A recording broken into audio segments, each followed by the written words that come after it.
Alhamdulillah nih ngaji untuk bahagia. Jadi saking pentingnya untuk bahagia itu sampai Allah itu kadang ngendikan hal yang nggak penting, tapi menjadi penting karena untuk bahagia. Jadi kalau Allah tanya Nabi Musa ketika ketemu dipanggil itu, wama tilka biyaminika ya Musa, yang kamu bawa itu apa? Padahal ketika dipanggil tuh kagetnya bukan main. Misalnya pegawai UI dipanggil rektor tuh kagetnya bukan main. Bawaannya rektor tuh mesti nyalahkan. Mesti pikirannya orang itu mesti ketua badan wakaf ya sama. Oh, mesti mau negur atau apalah. Nah, bawaan orang dipanggil atasan tuh grogi, maka Allah ngendikan yang rileks. Sa, kamu bawa apa? Gitu. Yang kamu pegang tangan kanan kamu itu apa? Masa Allah tanya sekedar gitu kan karuan. Wong kita manusia aja tahu yang dibawa Musa itu apa tong? Kok Allah malah tanya? Banyak analis, banyak mufassir, banyak ahli hakikat yang berpendapat Allah itu ngilangkan groginya Nabi Musa. Sehingga tanya yang ringan. Jadi saya mohon ini pimpinan di sini juga kalau tanya anak buah yang ringan-ringan. Wes sarapan. Bon.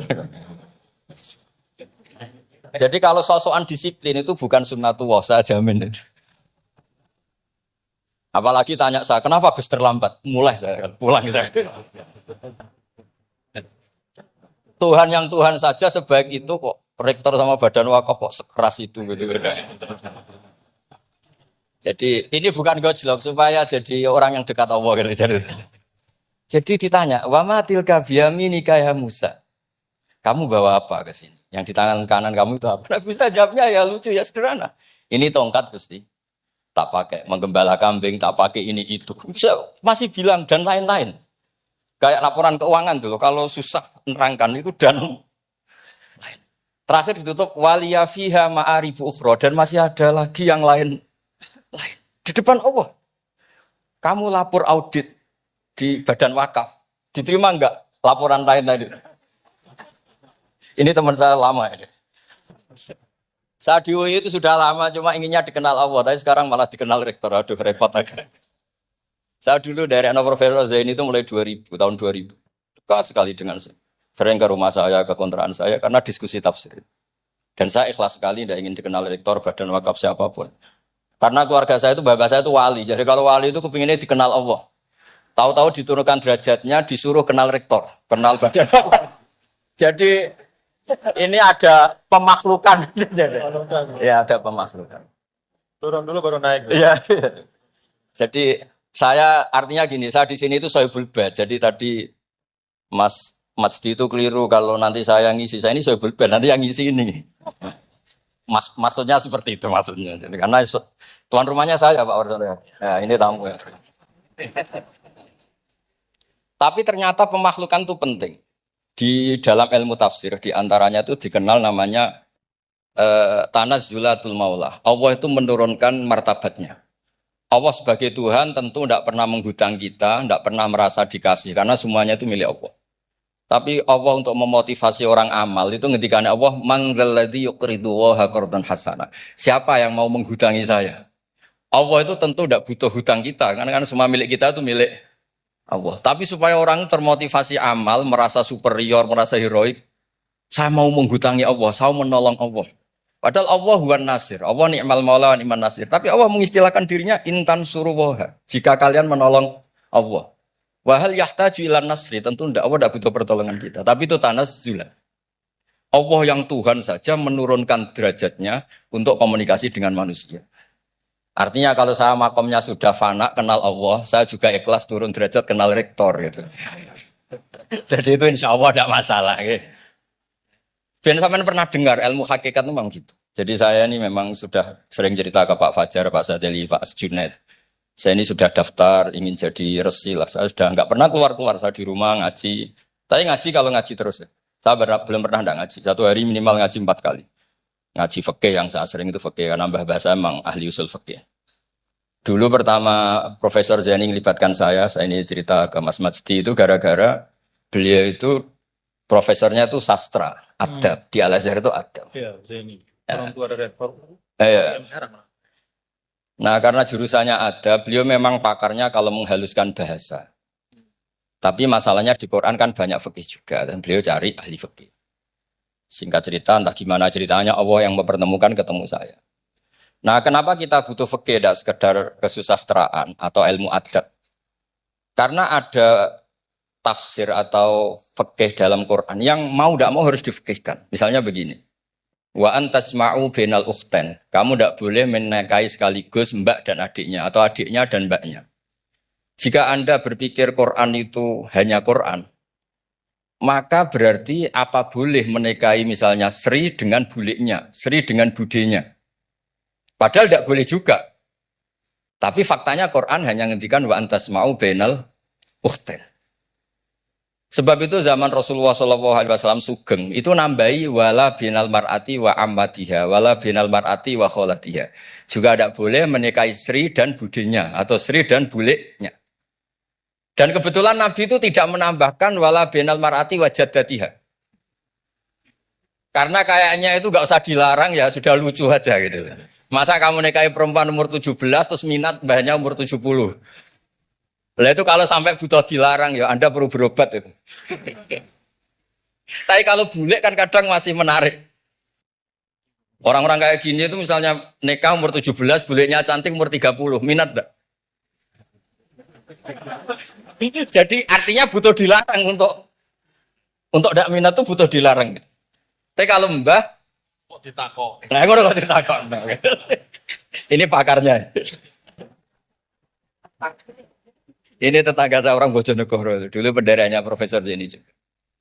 Artinya andai kan tidak ada usul fikih ini mimbabi itlaqil ba'di wa iradatil qaul. Meskipun usul fikih itu yang menginduk ilmu balaghah, ilmu ini itu.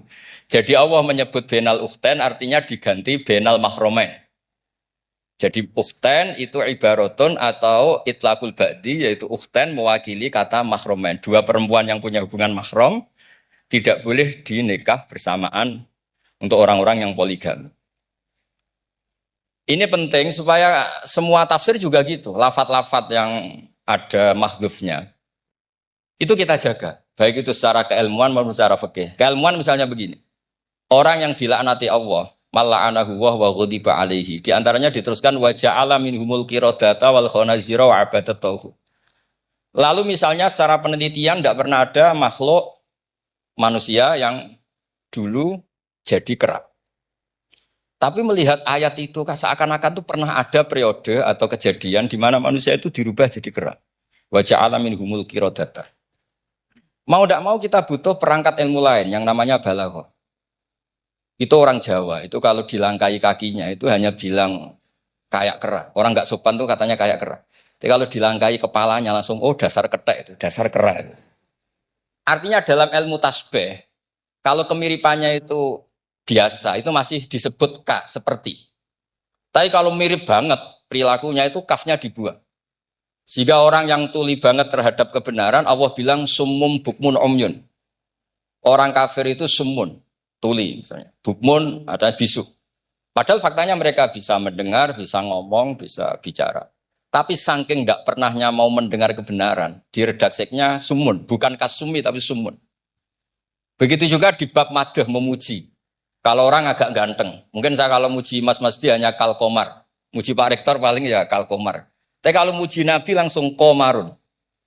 Anta samsun, anta bedrun. Karena gantengnya kelewat. Sehingga kaf tasbih seperti itu dibuang.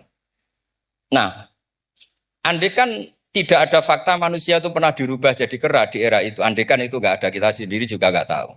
Kita masih bisa menganalisis dengan teori balaghah. Jadi wajah alamin humul kirodata ekal kirodah. Mereka atau mislal kirodah, mereka dijadikan Allah laksana kera. Tidak berakhlak, tidak beretika, tidak bermoral. Ini pentingnya ilmu balaghah. Sehingga kita tidak perlu mengharuskan orang berkeyakinan dulu itu pernah ada orang manusia dirubah jadi apa? Kera. Nah misalnya ada yang berkeyakinan atau berpendapat memang itu pernah nyata. Itu ngendikannya Rasulullah kemudian itu dihilangkan. Hanya hidup 3 hari kemudian hilang sehingga nggak punya turunan. Jadi pilihan-pilihan dalam tafsir itu satu tentu riwayat, dua itu analisis balaghah. Nah, analisis fikih itu tidak kalah penting karena konstruksi Quran itu ada fikih yang sudah mapan. Seorang lagi ada fikih yang sudah mapan. Ketika Nabi Lut itu menyesali kaumnya itu lesbi dan gay, kelainan seksual. Itu Nabi Lut ngendikan haula ibanati hunna adharulakum. Kalau kamu ingin menyalurkan kebutuhan biologis Anda, ini ada anak-anak putri kami, hunna adharulakum. Itu lebih suci bagi kalian. Tentu fikih itu sudah mapan, maknanya dinikahi dulu dengan proses nikah yang sah. Nah, barokahnya fikih yang mapan ini Allah tidak cerita tafasilul umur, tidak cerita detail-detail. Sehingga salah sekali kalau kita sering bilang kita hanya kembali ke Quran. Itu tidak bisa, karena Quran juga tidak berdiri sendiri dengan makna yang sebenarnya. Karena turun itu ada asbabun nuzul. Ini yang terakhir supaya ngasih pekerjaan kan jauh-jauh dari NTB. Ya kan bisa dimanfaatkan secara baik dan benar. Saya bulbel. Nah, enggak, ini bukan guyon, tapi memang betul harus begitu. Memang. Mau tidak mau. Sumpah misalnya. Orang itu kalau ditagih hutang atau ditegur itu masih, ya besok saya bayar.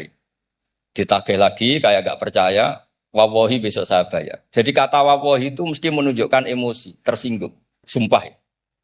Sehingga suatu saat ada seorang khotib ini ngendikan, fawarobbis sama iwal ardi innahu lahakum mislama annakum tantikun. Demi Tuhannya langit dan bumi. Itu si bedui, ada orang Arabi, orang desa. Langsung menyelasi Pak Khotib tadi. Pak Khotib, mangdalladzi akhdhafal jalil hatta alja'ahu ilal yamin. Siapa yang bikin murka Allah sehingga Allah terpaksa sumpah. Semenjak itu jadi ilmu, kalau Allah memulai redaksi dengan sumpah, dengan qasam, pasti Allah tersinggung. Jika lafaz-lafaz yang dimulai wan naziati gharqa atau dimulai wasamsi wa duhaha, mesti terusannya itu Allah agak marah. Karena di mana-mana orang sumpah itu menjelaskan sama yang agak tidak percaya. Itu dzauqul arabi, itu adzauqus salim. Nah, begitu seterusnya. Kemudian masalah wasfiyah ismiyah. Saya dulu sering debat sama Profesor Zaini.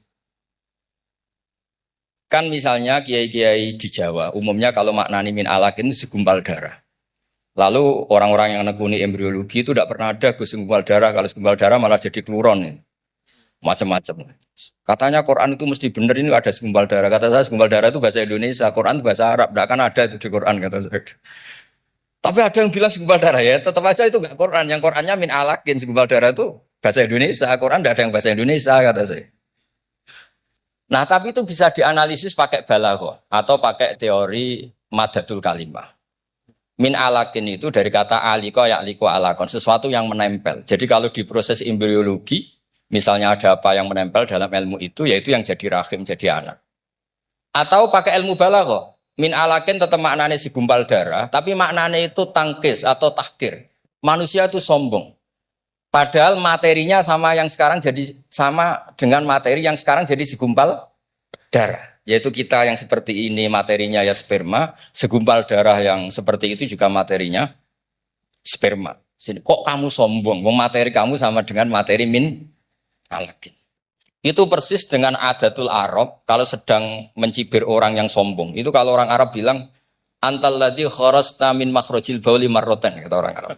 Kamu adalah manusia yang keluar dari jalannya kencing 2 kali. Keluar dari penis lelaki ya lewat jalur kencing, keluar dari ibunya juga lewat jalur kencing. Supaya orang enggak sombong itu orang Arab bilang antal ladzi kharasta min makhrajil bauli marratan. Nah, min alakin itu dalam konteks itu karena begitu angkuhnya Abu Jahal, begitu angkuhnya kafir-kafir Quraisy, sampai diingatkan Allah ulang, kamu ini materinya min alakin, sejenis itu mbok yo jangan yatho. Buktinya terusannya ayat kalla innal insana layatgha, manusia itu sungguh.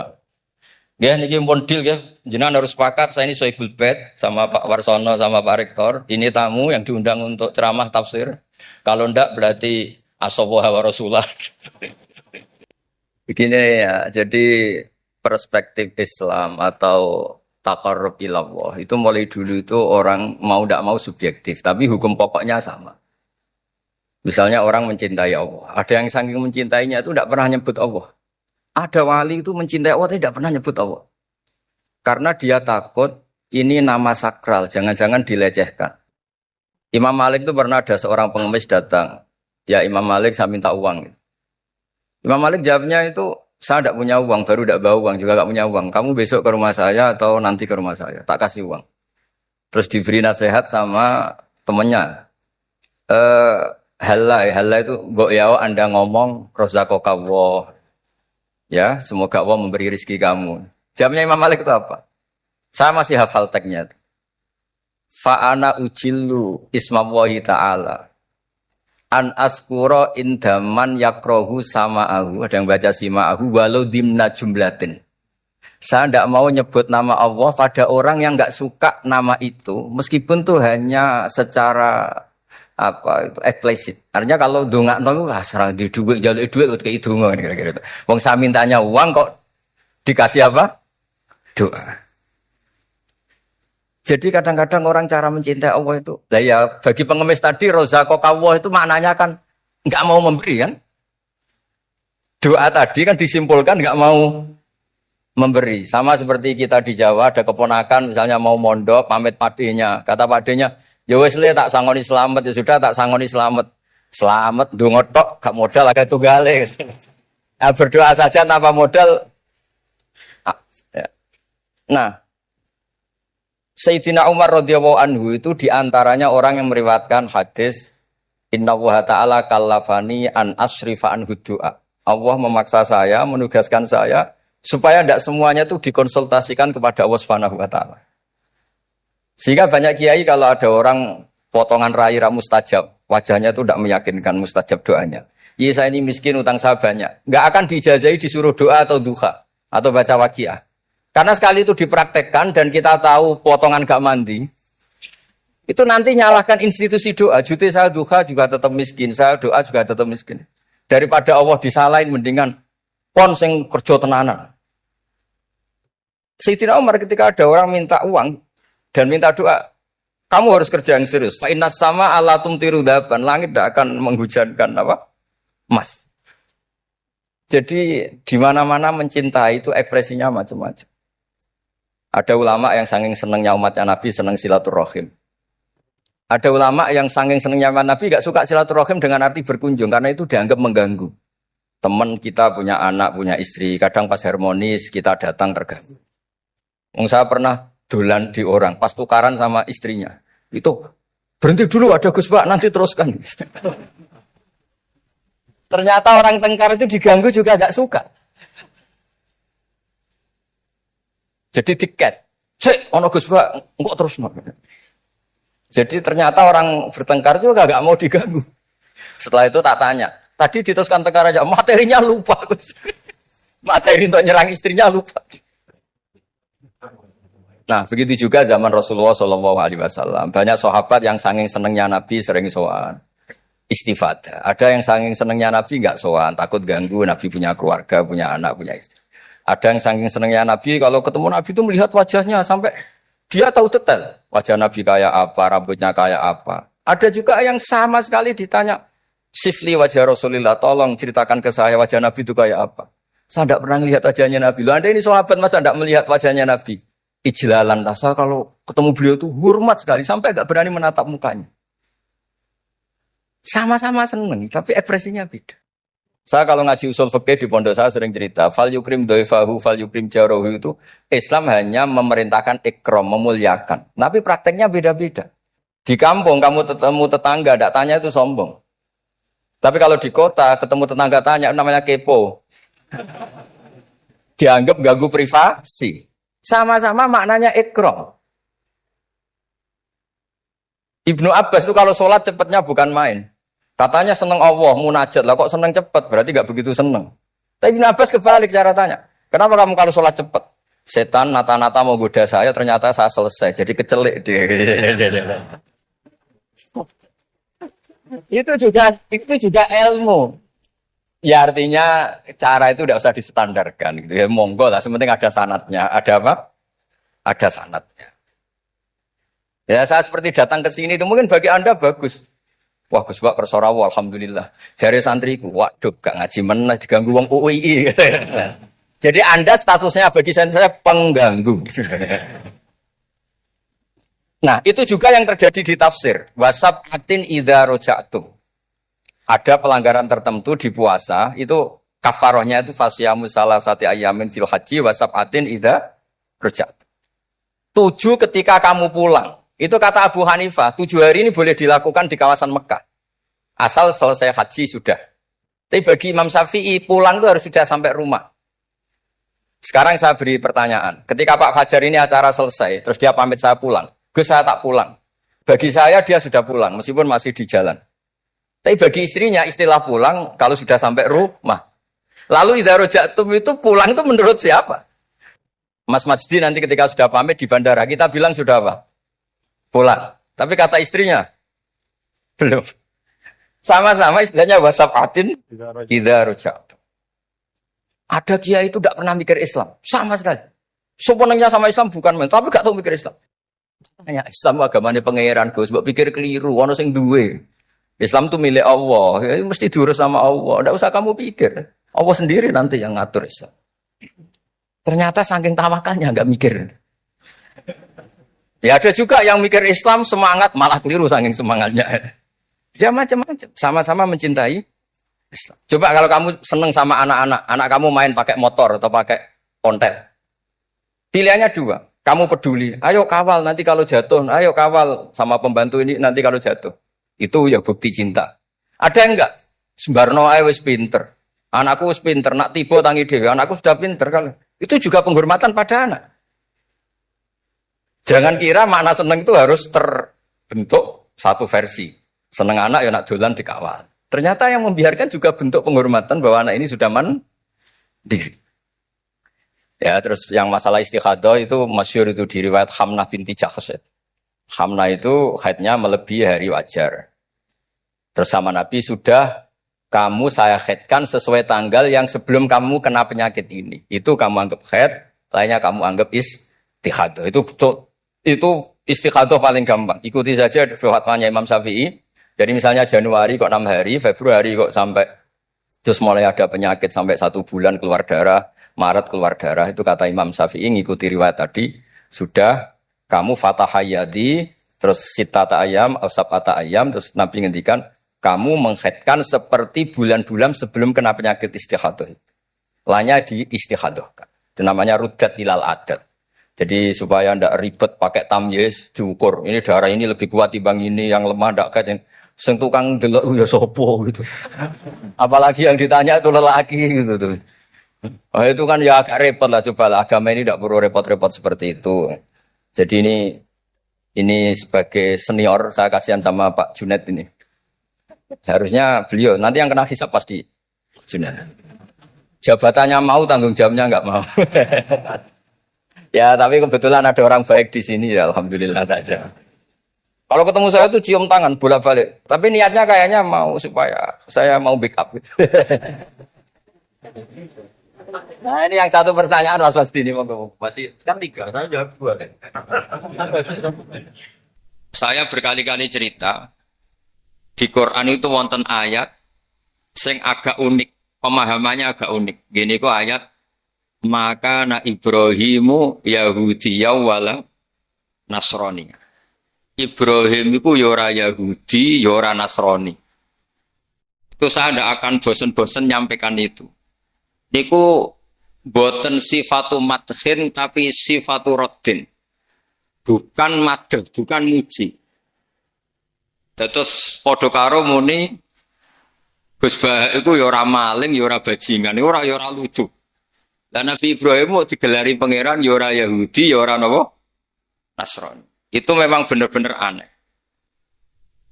Kenapa itu terjadi? Karena ada zuriyah Nabi Ibrahim yang bernama Yahuda. Ini Yahuda bin Yakub bin Ishak bin Ibrahim. Kemudian Yahuda ini menjadi satu intensitas, satu entitas atau satu komunitas atau bahkan satu agama yang akhirnya dikenal oleh Yahudi. Berhubung anak putune Yahudi, wong bayangno Ibrahim nggih napa? Yahudi. Karena Ibrahim itu manggon teng kawasan Bethlehem, teng Hebron, dan di situ sekarang jadi komunitas Nasrani. Orang juga menganggap Ibrahim itu napa? Nasrani. Sehingga Allah ngutus makhluk terbaiknya, nabi terbaiknya, gini ku Nabi Muhammad sallallahu alaihi wasallam. Terus Nabi Muhammad niki sing ngelurusno nak Ibrahim itu buatan Yahudi, nggih buatan napa? Nasrani. Dan Nabi Muhammad mati-matian berjuang membawa tauhid, dan tauhid itu diatasnamakan millata abikum Ibrahim. Terus niki mengke dados perhatian sesarengan. Artinya gini, orang yang sudah meninggal niku sudah nggak bisa apa-apa. Berarti ini. Monggo Pak Marzuki.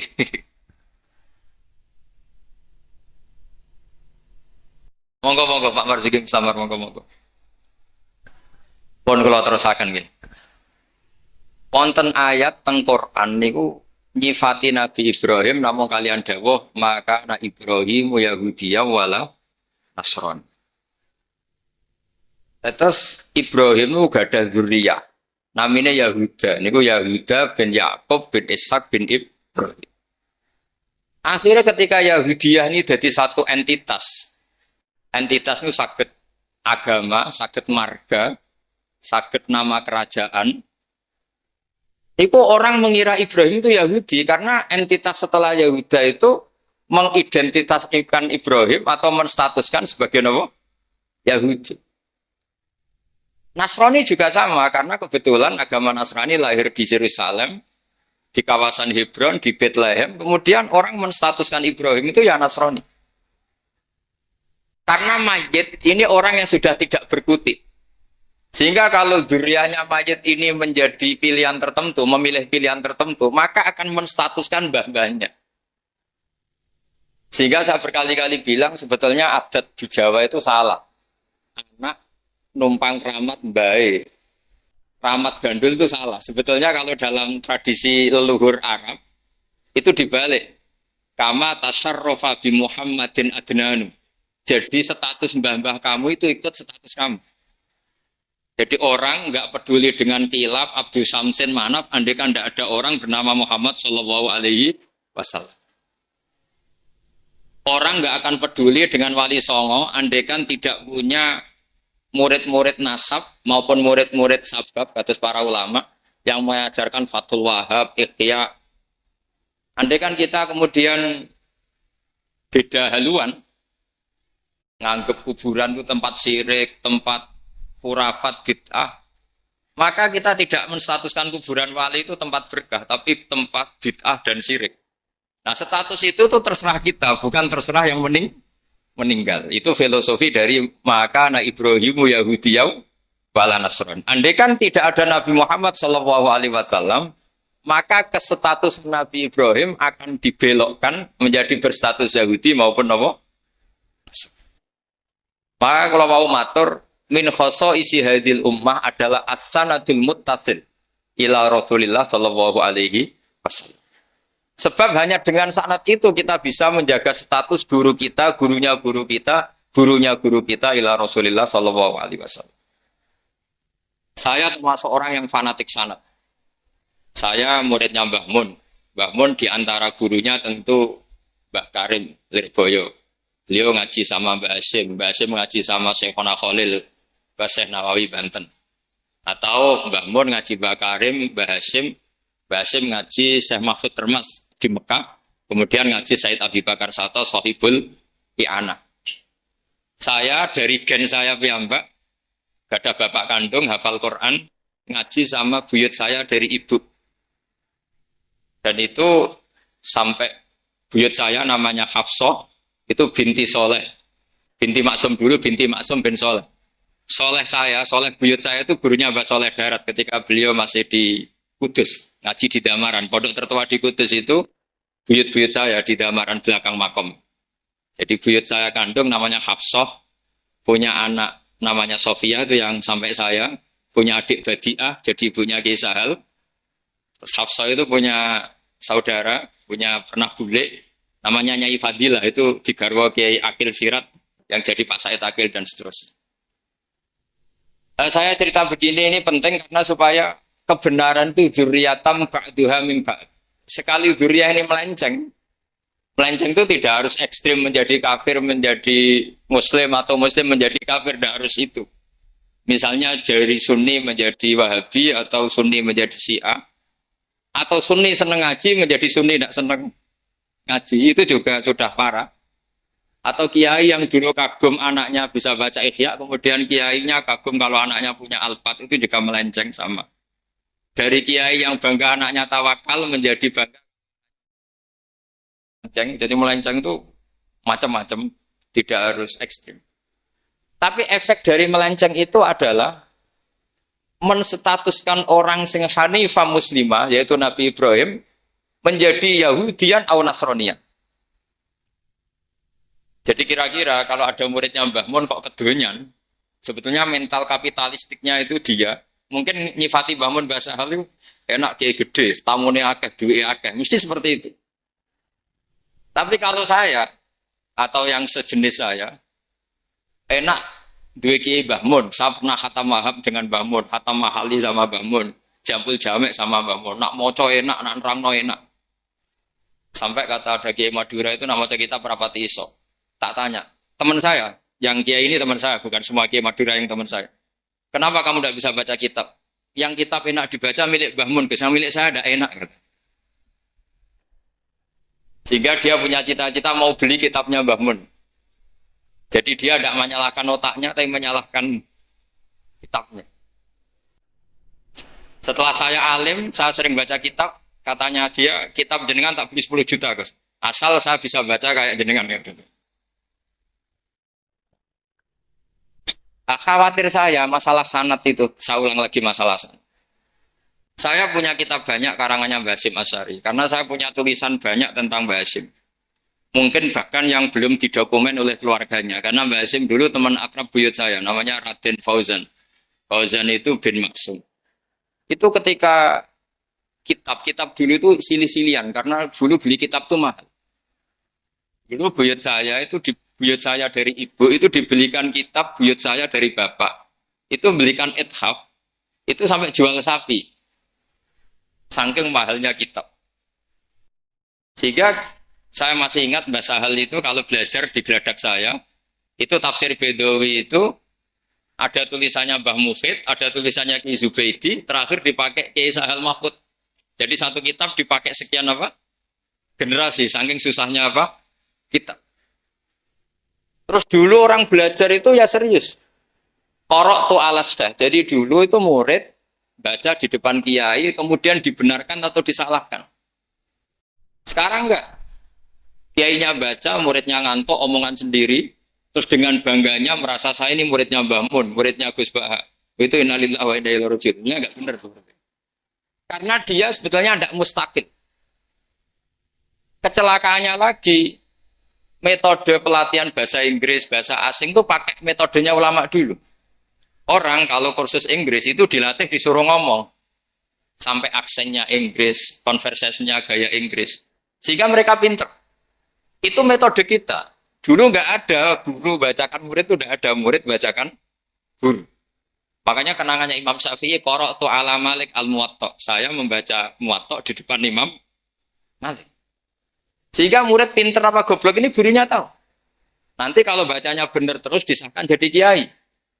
Sekarang enggak. Ngaji terus, be rokokan, be omong-omongan tetap jadi kiai. Padahal kiainya saja enggak tahu dia pinter, enggak aja enggak tahu. Nah ini termasuk sanad yang mungkotek. Makanya saya ini nyesal senyesal-nyesalnya. Di tradisi pesantren sekarang ngaji sorogan itu jarang. Saya alhamdulillah sampai sekarang masih ada beberapa santri yang ngaji sorogan mahali sama saya. Termasuk beberapa Gus Sarang masih sorogan sama saya. Karena Mbah Mun tuh gak mau ngasih sanad kecuali sorogan. Jadi dulu saya ngaji sama Mbah Mun, cucu kandungnya Mbah Mun mau sanad mahali gak langsung Mbah Mun, harus lewat saya. Karena Mbah Mun sudah tidak sorogan mahali karena sudah sepuh. Nah pentingnya sorogan itu orang mustakil, murid ini mustakil, bacanya apa ini mustakil. Jangan sampai ngalami misalnya ada murid tanya, Gus, walam tarjiman itu maknanya apa? Saya yang kecelok orang alim saja gak tahu maknanya lam tarjiman. Setelah tak lihat ternyata di bab khed walam tarodaman, dia baca langsung lam tarjiman. Ya bingung. Kok saya sampai apa? Madatul kalimah dari apa, mustaknya apa, soroknya. Akhirnya saya coba kitabnya tak lihat, ternyata walam taro daman. Dia bacanya langsung lam tarjiman. Itu banyak sekali. Nah makanya saya mohon di dukun ini, orang-orang yang alim atau ustadz alim itu harus tetap ada tradisi ngaji sorogan. Terutama bagi khiyaru ahli, orang-orang pilihan. Dulu sahabat ngaji Rasulullah Quran itu ya sahabat yang baca. Dulu saya ngaji Quran, setor Quran min awali hatta akhiri, ya saya yang baca. Beberapa kali saya baca kitab di depan Mbah Mun, di depan Gus-Gus, di depan kiai-kiai saya. Dia kiai dulu itu tahu ini sudah alim, ini belum, ini setengah alim, ini setengah waras, ini tidak waras, itu tahu. Karena kelihatan sekali, tingkat naifnya itu kelihatan sekali. Misalnya ada anak baca misalnya begini. An Abdillahi bin Amrin. Itu gurunya pasti tahu. Lucung kok Amrin ada wawunya, berarti benar.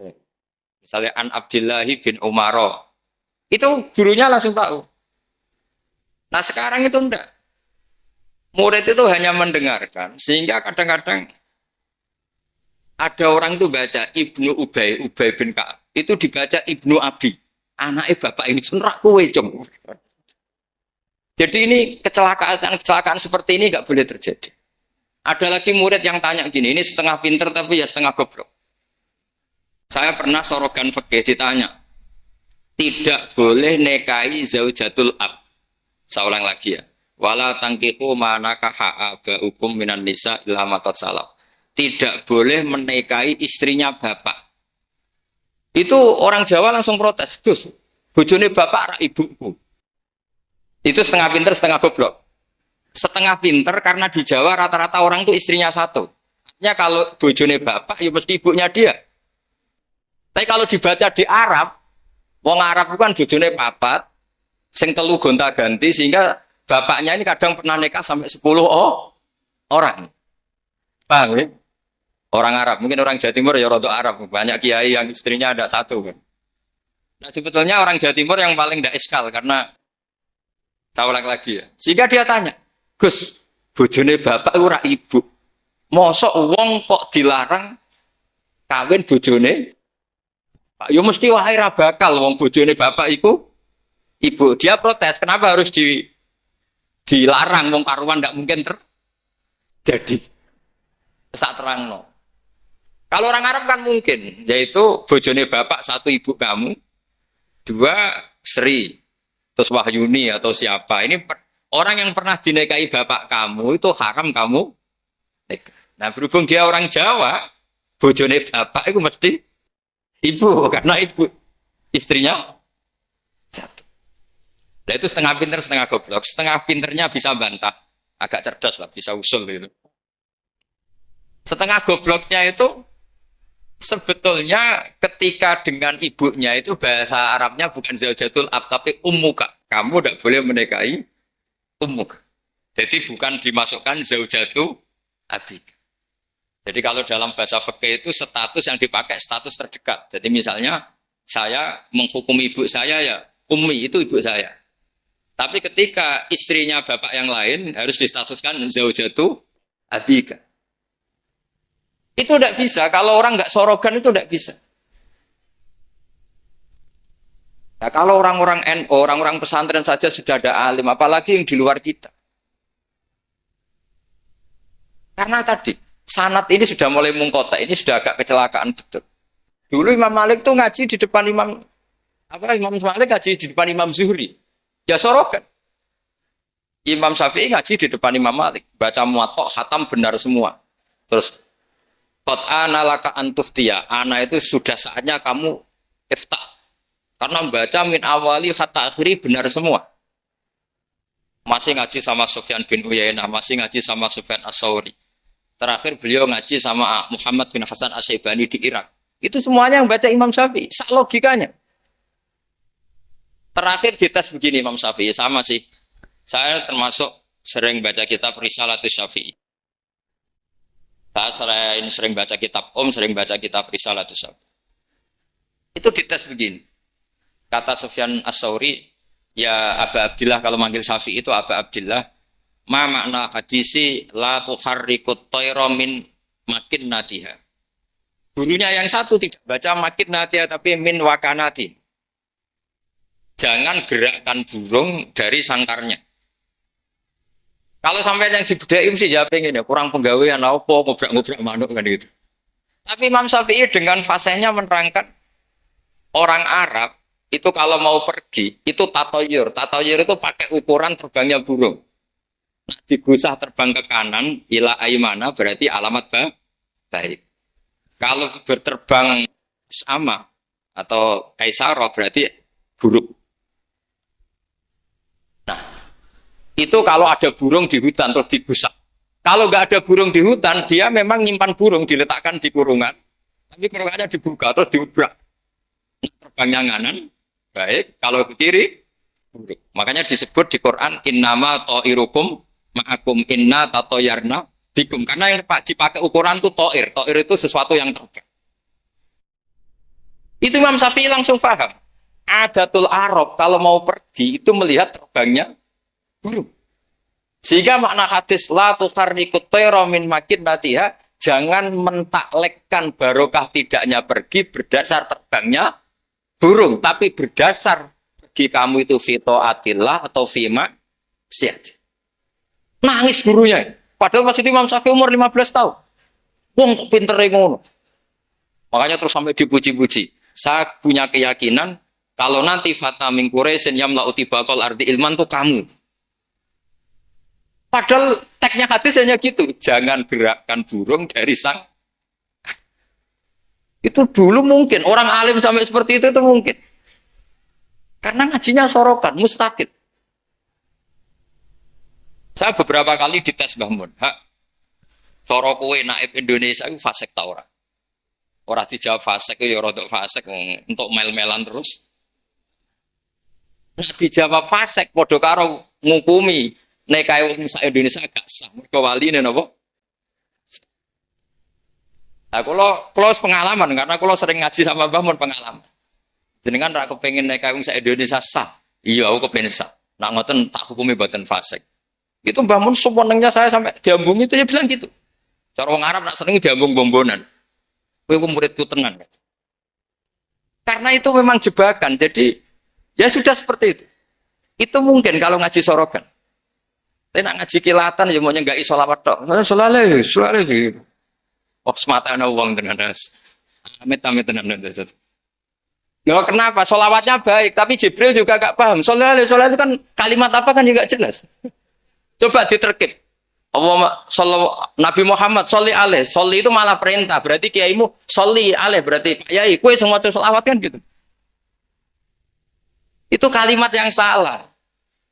Nah iya, waqala Rasulullah sallallahu alaihi wasallam. Terus muridnya muni sholli alaih. Berarti kan kalau dimaknani kan sholli maca sholawat sira Pak Kiai. Ada yang ngatasin, mohon jenengan mohon sing maca sholawat. Nah berhubung itu bahasa Arab, gak ketara salah kan gitu. Tajat ngono iku mareni gitu.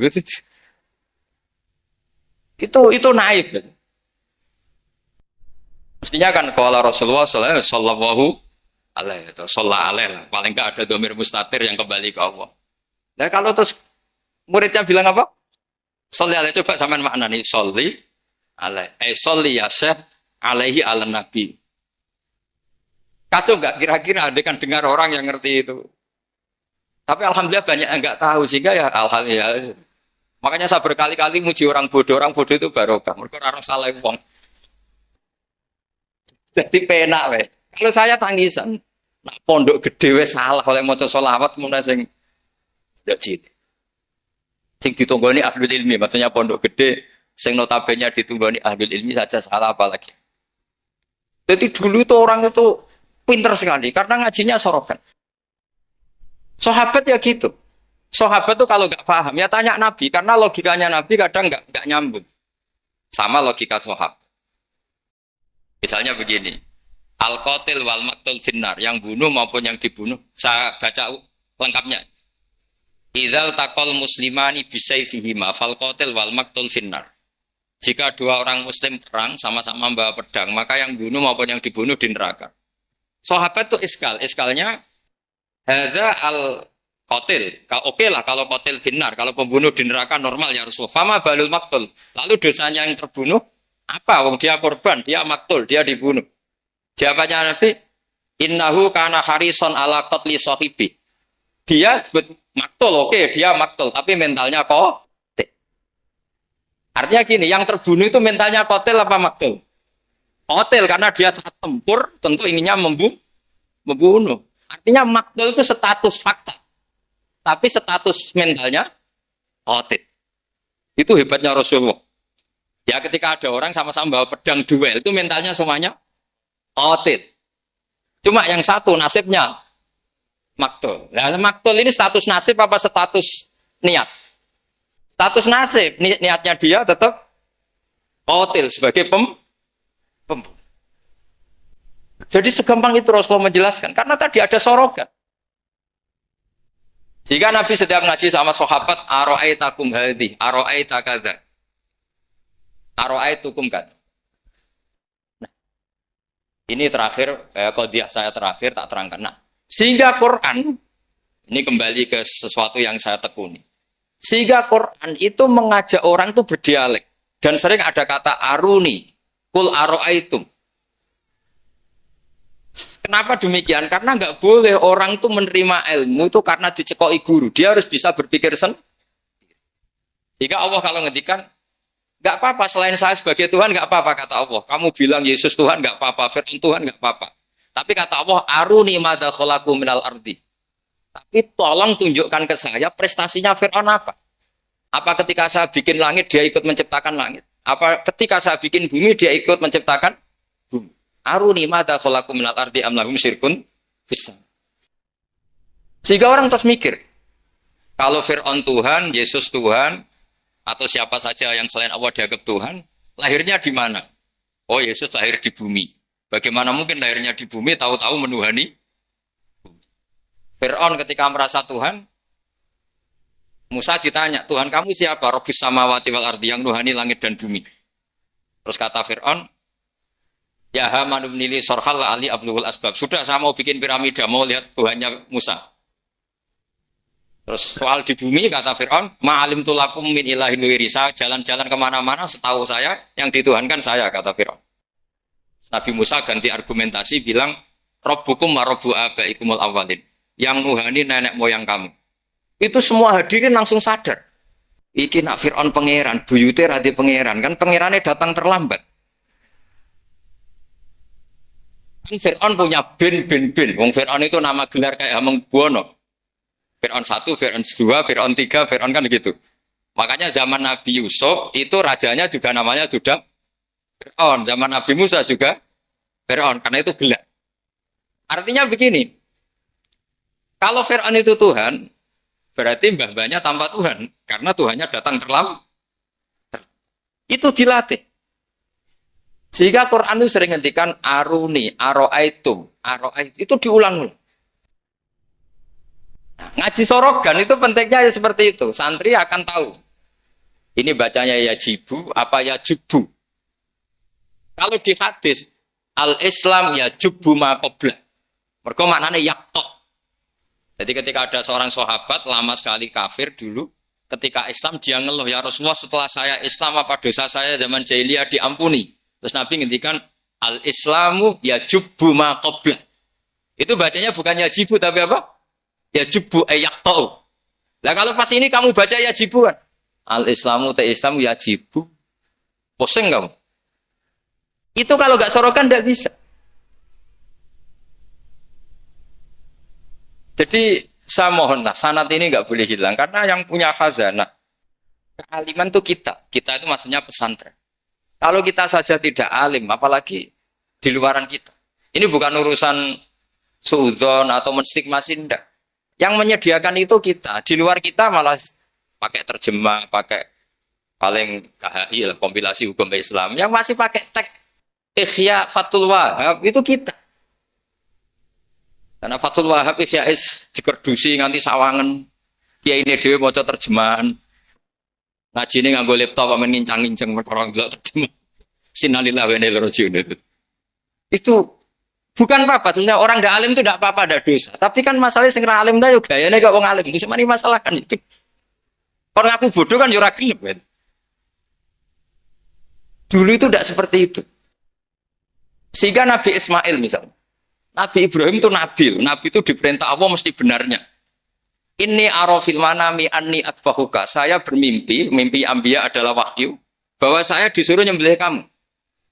Apa kata Nabi Ibrahim? Fangzur madza tara. Lalu menurut pendapat kamu gimana? Karena mulai dulu nggak. Jadi tradisi di kampus dua arah. Mahasiswa disuruh mikir, disuruh cerdas. Itu dulu kita sebelum ada kampus itu para nabi sudah punya tradisi murid itu mustaqil bil fikr. Murid bisa mikir sendiri. Fangzur madza tara. Menurut pendapat kamu gimana Ismail? Supaya apa? Kalau Ismail betul-betul nanti disembelih, itu dia tidak hanya nurut Nabi Ibrahim, tapi memahami. Jika dapat ganjaran dua kali. Nurut bapak, ya nurut pangeran. Atau nurut pangeran, ya nurut bapak. Fangzur madza tara. Qala ya abatif almatu. Jadi tidak mentang-mentang. Ismail, aku dikongkon pangeran nyembelih kowe. Ayo nang sembelih. Kau boleh bantah, nurut. Tidak ada seperti itu. Itu lagi-lagi yang ada itu di ngaji sorogan. Nah, kemudian saya sekarang cerita masalah sorogan. Saya beberapa kali punya kenangan Mbah Mun, karangan terakhir beliau Al-Ulama Al-Mujaddidun. Tiap ketemu mesti disuruh baca itu. Sampai saya pas haji sama beliau ya baca itu di Tuja Mimbari Rasulillah. Ketika saya di sarang tiap Syawal ya baca itu. Sampai kitab itu untuk murid-muridnya identik dengan saya karena saya sering. Bahkan di kitab saya paling banyak oret-oretan tulisan tangannya Mbah Mun karena beliau tahu kalau saya menekuni kitab itu, jika beliau senang sekali. Termasuk begini pertanyaan saya. Menurut Imam Syafi'i, zakat zuhur itu kan hanya yang mukta. Kayak makanan pokok lah, kira-kira kayak padi kalau di Indonesia. Tapi Mbah Mun dulu itu sering guyon gini. Petani itu saake jare. Wis macul terus gegere kaya akik wajib zakat. Petani cengkeh kakao suge-suge ra wajib zakat. Mergo sing ditandur mboten apa? Muqtad atau tidak kut. Oke ngono iku terus piye? Kaya gak adil. Mbah Mun tuh hanya guyon-guyon gitu. Mulai guyon petani kaya gegere kaya akik kaya apa gitu. Terus suatu ketika tanya saya, "Cara kowe wajib gak?" Ya nak jenengan muni wajib, kula muni wajib, tak mboten nggih mboten wong kula murid to. Terus jare Mbah Mun, ora iso kowe kudu melok nak muni wajib ya kowe dhewe aja ngelok-ngelokno aku. Dulu saya iskal saya itu piye kok gak tanggung jawab atas saya gitu.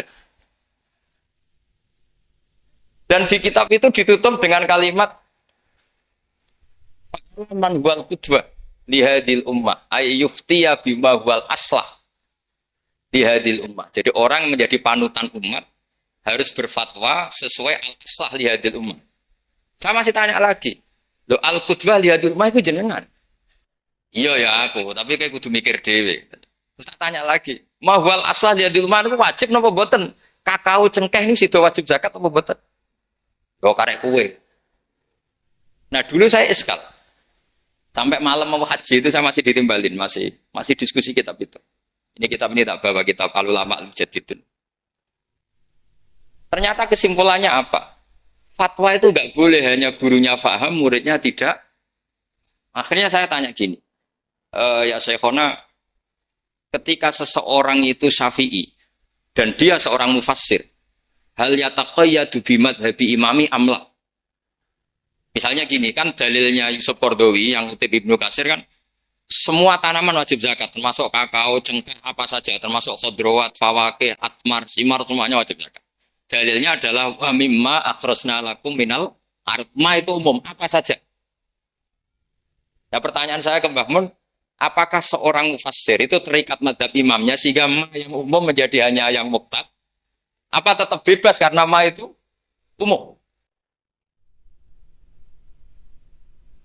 Terus ya beliau mau gejol-gejolkan ya, tapi yang beliau sempat komentar al-fawakih wal khodrowat sekarang aksaru iktisodian secara ekonomi lebih prospek. Harusnya wajib zakat. Nah, saya kenapa cerita panjang lebar ini supaya jangan sampai pondok-pondok yang belajar Fathul Wahab, belajar Ihya, belajar Fathul Mu'in, kemudian kita dianggap orang yang antisosial. Petani melon kaya, petani tebu kaya, sudah kaya tidak wajib zakat karena yang ditanam tidak kut. Petani pari wis melarat, utangan hanya karena yang ditanam apa? Kut. atau muqtad wajib zakat. Lalu kata dunia kan terus piye to kiai? Nah, ini saya mohon sekali itu murid-murid bisa memahami kalau kita itu mendiktekan pikiran kita. Nah, dulu Imam Syafi'i cara belajar seperti itu. Imam Syafi'i itu dulu senengnya sama orang miskin tak ngamek karena sifatnya Nabi wa yuhibbul fuqara wal masakin terus wa yajlisu ma'ahum wa yarudu mardohum itu. Wa yuhibbul fuqara wa yajlisu ma'ahum wa yarudu mardohum terus. Dia ketika di Mekah miskin, di Madinah mulai gundah.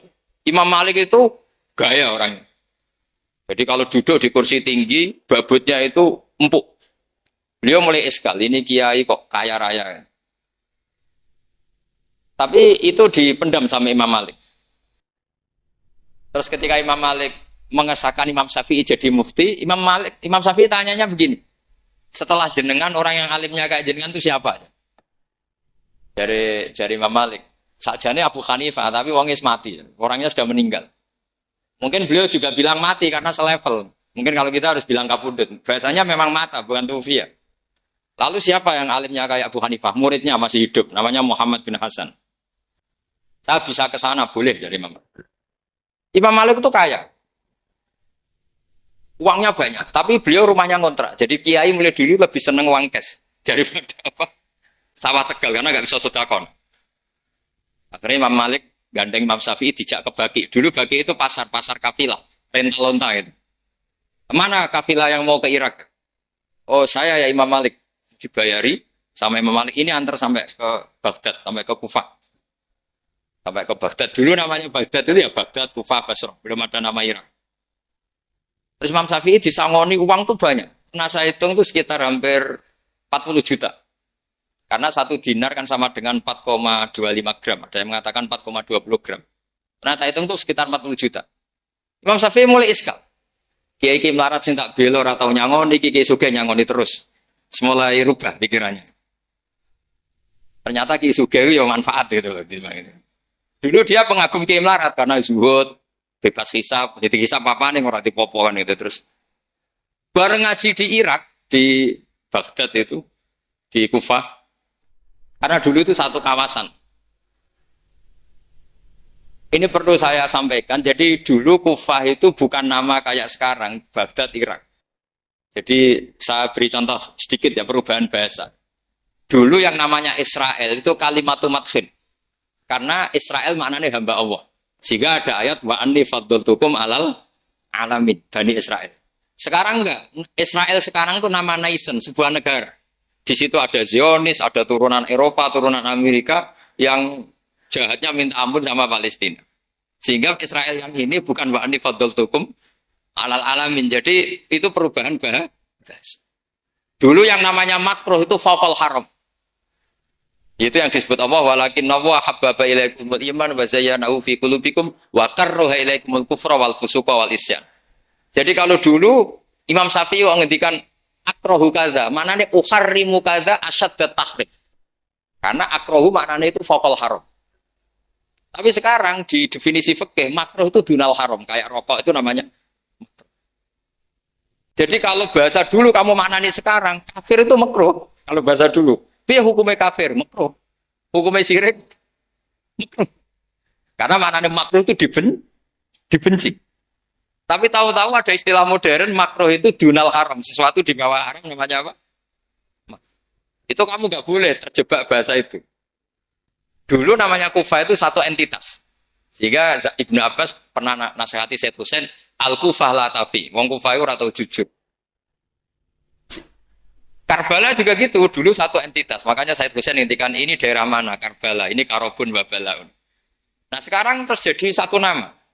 Dulu Mesir itu gubernuran dipimpin Sayyidina Umar dari Medina. Mesir itu provinsi, Syria juga apa? Provinsi, semuanya provinsi. Sekarang jadi negara. Saya teruskan. Ketika ngaji di Muhammad bin Hasan As-Syaibani, itu pas beliau di ruang tamu, itu ngitung lantaan emas. Jadi emas itu lantaan, banyak. Dari satu peti dipindah ke peti lain. Terus sekarang mungkin kiai ngitung dolar. Dolarnya banyak. Jadi kesunatan kiai kalau ngitung uang itu saya di ruang tamu. Kalau ada santrinya. Ben santri ini ra kepikiran nyalami template.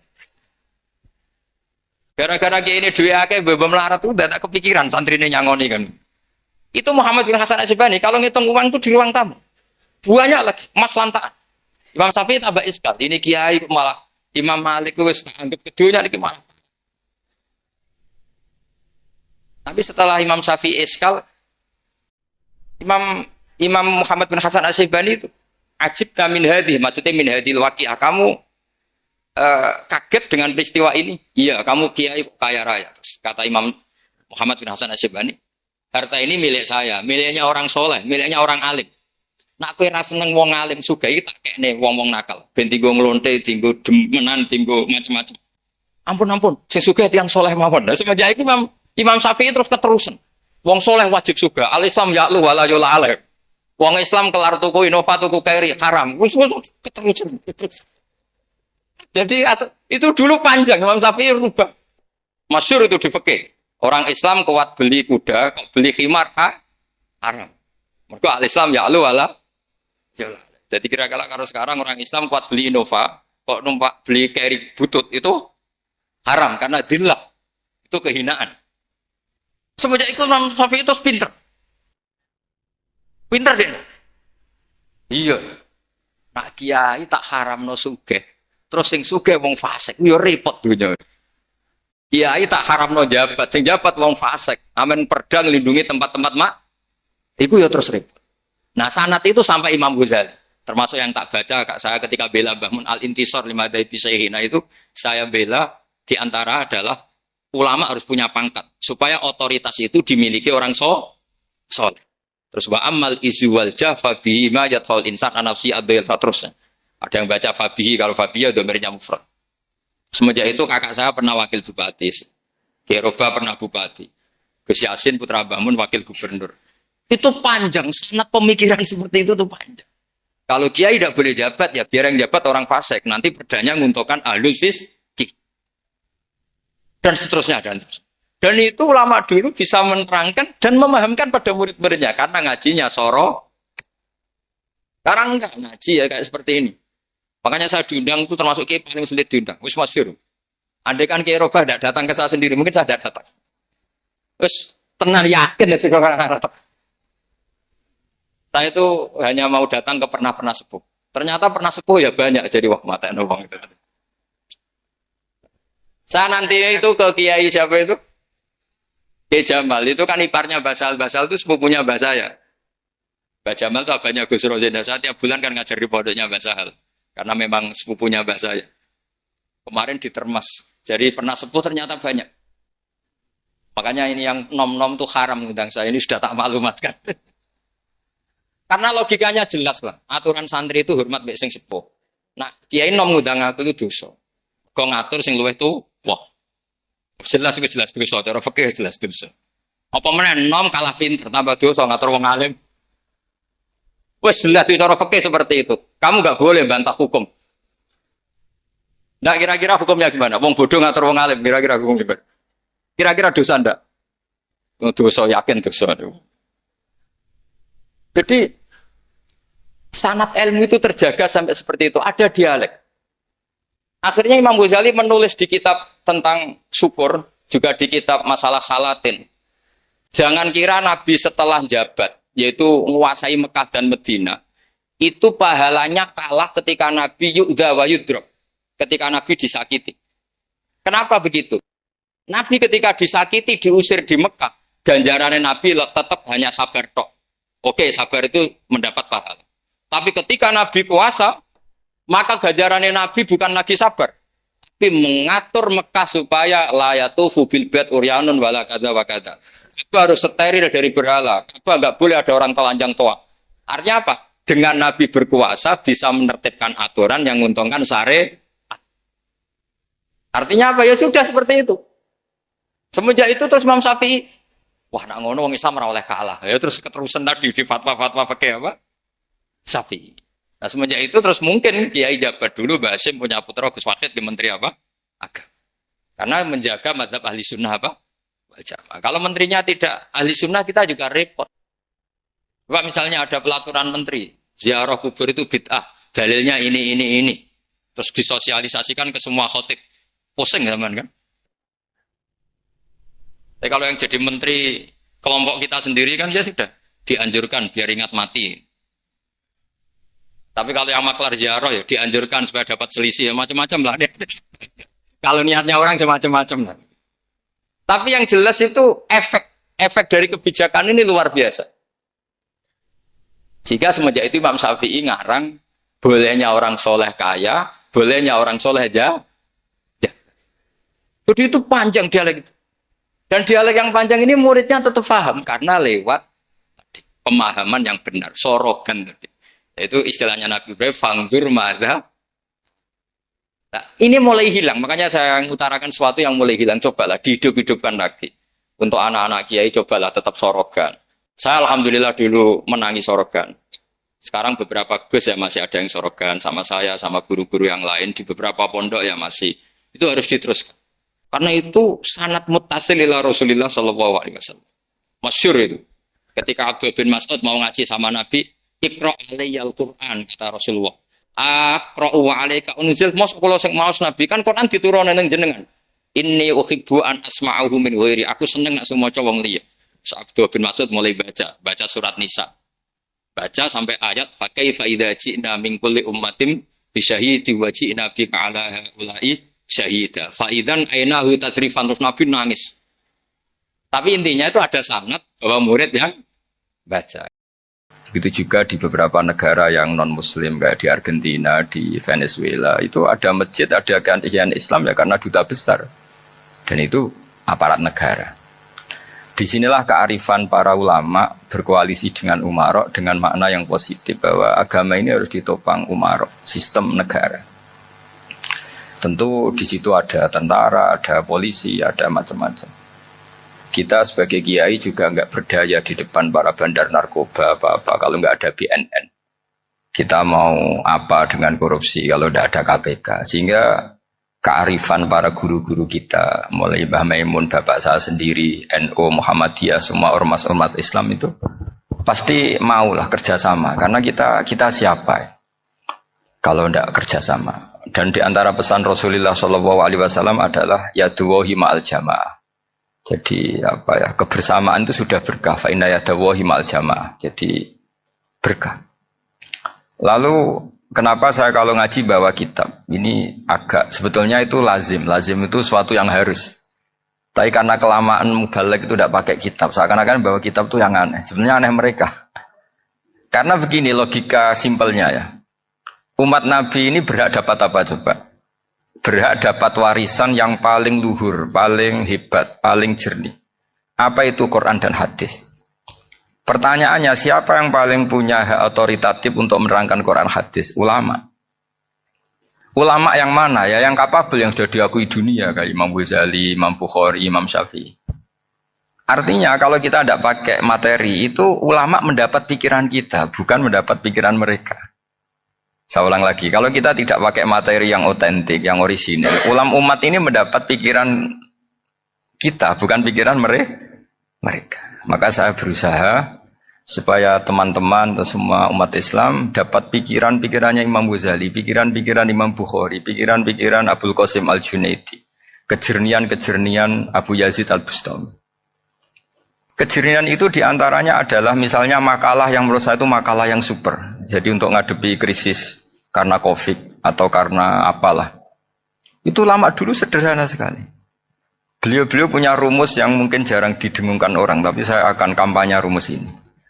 Al-istighna, hakikatul istighna, itu adalah al-istighna anisya' labihi. Jadi pemenuhan kebutuhan yang sebenarnya adalah kita berusaha menghindari sebanyak mungkin kebutuhan yang sekunder, yang enggak penting. Bukan memenuhi semua yang kita inginkan. Jadi misalnya begini ya, kalau kita lapar, itu keinginan kita itu makan enak apa asal makan? Tentu jawabannya asal makan yang sehat. Tapi kalau nuruti nafsu kita, makannya yang enak, teman makan ya enak. Terus di warung yang favorit. Ini kan satu kebodohan. Kenapa untuk makan saja butuh definisi sekian banyak? Yang kita harus kecewa, warung favoritnya bisa sudah tutup. Atau kita ke sana harus macet. Ribet. Yang benar-benar arif dan bijaksana itu adalah al-istighna anisya. Sesuatu yang tidak mendesak itu jangan jadikan kebutuhan.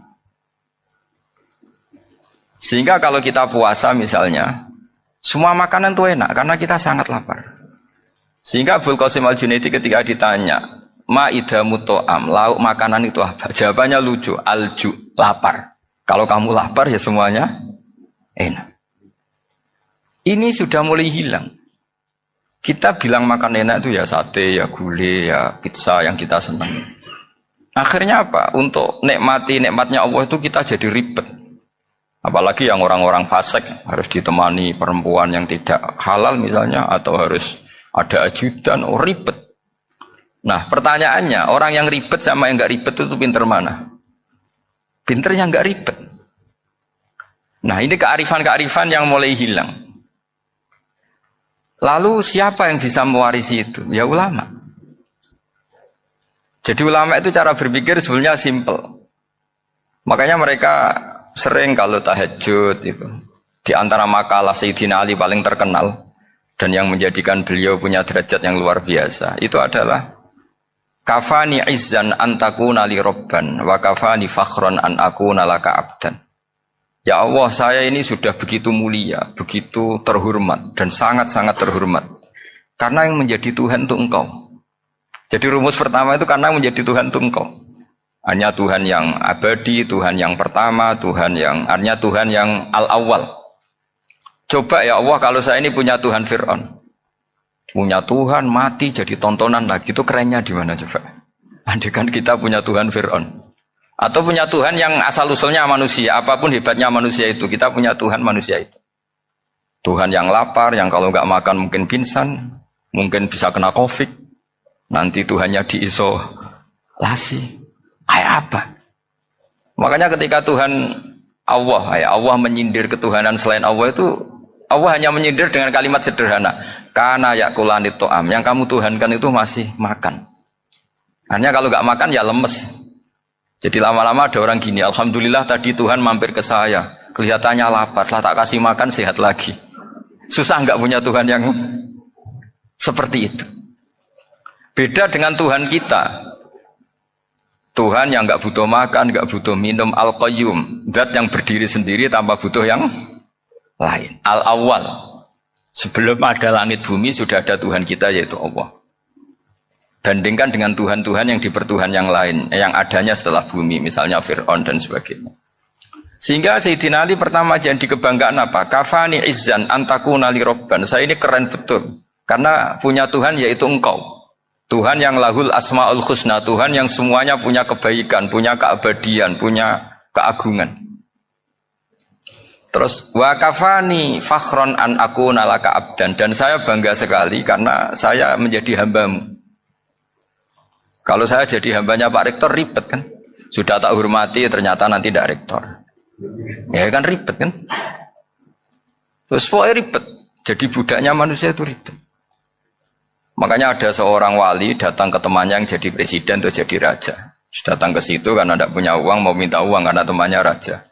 Setelah sampai sana ternyata temannya ini karena orang soleh pas berdoa, ya Allah saya minta ini, minta ini, minta ini.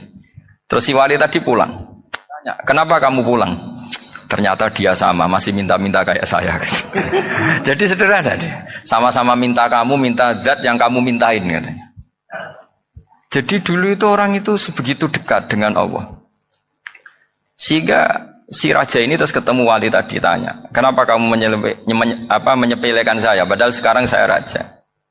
Terus ditanya sama wali tadi, karena temannya, kalau kamu di padang pasir tidak bisa minum dan harus minum 1 gelas, dengan ongkos kamu harus mengasihkan semua kerajaan kamu demi minuman itu. Pilih mana, minuman apa tetap jadi raja? Ya saya milih bisa minum. Saya tidak raja tetap hidup, tapi kalau nggak minum mati. Bagaimana Anda bangga dengan satu kerajaan sing la yusawi kak samain, yang tidak sama dengan segelas air. Jadi artinya terus mereka melihat jadi raja itu ya biasa, jadi presiden biasa, jadi rektor biasa. Karena mereka biasa berlogika hakikatul izzah itu ya taqarrub ila Allah, yang benar-benar terhormat itu ya dekat dengan Allah. Begitu seterusnya mereka bikin paradok-paradok yang aneh, tapi itu menjadi pelajaran. Bapak saya Ki Nur Salim itu senang baca anekdot Nasiruddin Koja. Itu kalau bikin orang-orang aneh, itu dia datang ke satu pesta, pakai baju lusuh, pakai sarung lusuh atau celana lusuh, sama Sohibul Bait yang punya acara dibiarin. Setelah dibiarin dia pulang pakai jas, pakai dasi, pokoknya keren. Dihormatin, pakai alpat, pokoknya dihormatin. Silahkan. Pas dia disuruh minum, minumannya itu disokkan saja ke sakunya. Jas, kamu harus minum yang banyak, karena kamu yang dihormati, bukan saya. Terus makanan ya semuanya diletakkan di saku, ada yang apa, ayo kamu makan yang banyak. Alpatnya juga gitu, dikasih sate apa, ayo kamu makan yang banyak. Mereka tidak melihat saya, melihat kamu. Akhirnya orang satu pesta itu istighfar semua, berarti kita ini salah. Terus dia pidato, kenapa kamu uang gitu? Tadi saya datang, orangnya sama. Gara-gara beda pakaian, penghormatannya beda. Berarti yang berhak dapat makanan ini jasa ya, bukan saya. Betapa naifnya kita sebagai orang. Ternyata kita masih hormat sesuatu yang seperti itu, yang atribut lah. Jadi orang-orang sufi itu orang yang bisa menertawakan dunia. Akhirnya ya, pertama dia dianggap orang gila, masa jas dikasih makan, dikasih minum. Tapi secara fikih dia benar, haram dia makan. Karena pas dia datang dibiarin, setelah pakai jas dikasih makan. Berarti hakikat yang dapat rezeki siapa? Jasnya apa orangnya? Jasnya apa orangnya? Jasnya. Jadi itu orang-orang sufi, kearifan orang-orang dulu itu bisa ngelola hal-hal yang keseharian menjadi luar biasa. Ada seorang wali melihat istrinya makan satu piring, anaknya makan satu piring. Ditanya, kalian kenyang? Wah, kenyang sekali. Melihat anaknya minum kopi satu cingkir, senang. Kalian senang sekali.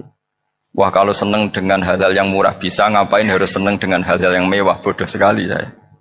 Sehingga terus mereka bisa qanaah. Qanaah itu ya hidup itu simple, sederhana. Jadi tentu saya tidak akan ngomong yang muluk-muluk, selain itu tidak bidang saya juga apa ya. Kita ini butuh obat di kondisi Covid seperti ini, butuh kesederhanaan, butuh apa ya, istighna tadi. Kita harus istighna billah an ghairillah. Jadi sudah cukup bahwa Allah ini segalanya. Sehingga tadi saya dengarin himnenya Unisula, yang paling saya kagum adalah dimulai dengan kalimah-kalimah thayyibah. Di antara tugas suci Nabi Ibrahim dan semua Nabi adalah wa ja'alaha kalimatam baqiyatan fi aqibi. Nabi Ibrahim itu Nabi yang diberi gelar Allah. Dia adalah Nabi yang menjadikan kalimat tauhid itu kalimat yang abadi. Fi aqibi, di anak turunnya, di semua generasinya. Baik anak turun karena gen maupun karena pembinaan, karena pendidikan. Ini penting sekali saya utarakan karena apa? Satu kehidupan itu sebenarnya digerakkan oleh kata-kata, oleh moto kalau orang bahasa modern. Sehingga banyak ulama mengatakan al-ibarat kutun li'ailatil mustami'in, bahwa redaksi atau moto atau pegangan hidup itu penggerak kehidupan. Sehingga sebetulnya manusia itu digerakkan oleh kalimah-kalimah itu, oleh moto-moto itu, oleh prinsip-prinsip hidup itu. Misalnya orang Palestina itu tiap hari ke pasar gitu. Mereka ke laut itu. Ditanya, kenapa tidak takut tembak Israel? Jawabannya lucu. Kena tembak ya mati, nggak makan ya mati. Nggak kerja ya mati. Ya sudah, sama-sama mati ya mendingan aktivitas normal. Tapi saya tidak menyarankan itu untuk melawan COVID. Ini cerita saja. Kamu jangan provokator itu. Karena ini wilayah sensitif. Jadi banyak orang yang poligami, kalau ditanya alasannya gitu, istri satu ya cerewet, dua ya cerewet, mendingan 4 katanya. Ya banyak ya gitu. Tapi ada yang kebalikan, istri satu cerewet saja hampir jantungan, apalagi 4, tinggal matinya kan gitu. Itu semua yang menggerakkan itu kalimat. Kalimat itu satu pegangan. Banyak orang loh yang nggak ingin jadi rektor tuh banyak loh Pak Bejo. Jangan kira semua dosen ingin jadi rektor. Melihat rektor sibuk rapat, mempertahankan reputasi Unisula, terus sering pegang kepala. Ngapain repot-repot? Jadi tukang sapu aja dapat gaji, ngopi, rokokan, selesai. Bodoh amat jadi rektor, mikir orang banyak. Banyak loh orang yang gak ingin jadi presiden tuh banyak. Karena ngopi nyaman, gak ada yang ganggu. Mau tidur sampai jam 9 siang juga gak ada yang ganggu. Sehingga mereka melihat pegawai negeri itu gak keren, orang kok diatur jam, disiplin. Itu memang cara Allah membagi rahmat. Mau kamu apakan coba? Cara syukurnya dia seperti itu. Bapak saya dulu tuh sering ngajarin saya, diajak jalan-jalan pagi-pagi. Melihat orang ngopi, makan uduk itu bapak seneng. Kok enak jadi wong awam. Ngene esuk-esuk nyemak bocah kesel kabeh kono enak ngopi rokokan. Bapak kadang iri sama orang awam itu iri. Sudah gitu berharap masuk surga kan enak sudah gitu. Tahu-tahu mati, tidak tahu ke surga apa ke neraka ya tidak tahu. Jadi nah orang dulu itu orang yang bisa mensederhanakan dunia. Sehingga ya sudah cara bahagia. Makanya saya alhamdulillah saya ini kerjasama sama UII sama beberapa kampus. Memang amdan itu sengaja. Kampus itu ya punya sistem yang nggak bisa mewakili sistem kiai. Kiai juga punya sistem yang nggak terwakili oleh kampus juga sebaliknya saling melengkapi. Saya sering ketemu rektor UII, rektor kampus-kampus Islam. Mereka cerita, Gus pendidikan pondok harusnya dimodernkan gini-gini. Saya bilang, kalau pondok modern kayak kampus itu nanti saya ketemu Allah tidak bisa jawab. Kenapa Gus? Saya beri contoh gini. Kalau misalnya perempuan perawan lah atau apa saja, pokoknya perempuan mau tanya tentang menstruasi atau haid. Kalau semuanya sistem kampus, dia harus kuliah dulu, registrasi dulu, kuliah dulu, bayar dulu, dan dapat jawabannya nunggu mata kuliah pas itu. Bandingkan kalau sistem pondok, saya tuh sering ke pasar sama anak saya dicegat sama ibu-ibu. Gus, anak saya ngalami gini-gini, keluar darah terus menerus, nggak 6 hari tapi 1 bulan penuh. Itu hukumnya apa Gus ya? Nanti saya mau sowan ke jenengan. Nggak usah sowan di sini aja. Ya sudah, sebelum mengeluarkan darah yang rutin seperti itu biasanya haidnya berapa hari? 6 hari ya sudah ikut yang 6 hari, yang lainnya istighatsah. Ngoten tok Gus, ya udah ya. Begitu terus di masalah udhiyah. Ya coba kalau semuanya pakai sistem kampus, daftar dulu, bayar dulu. Jadi ini nggak ada jawabannya, nunggu mata kuliah itu baru dapat jawaban. Itu biasa agak sholat bertahun-tahun karena belum ada jawaban tentang itu.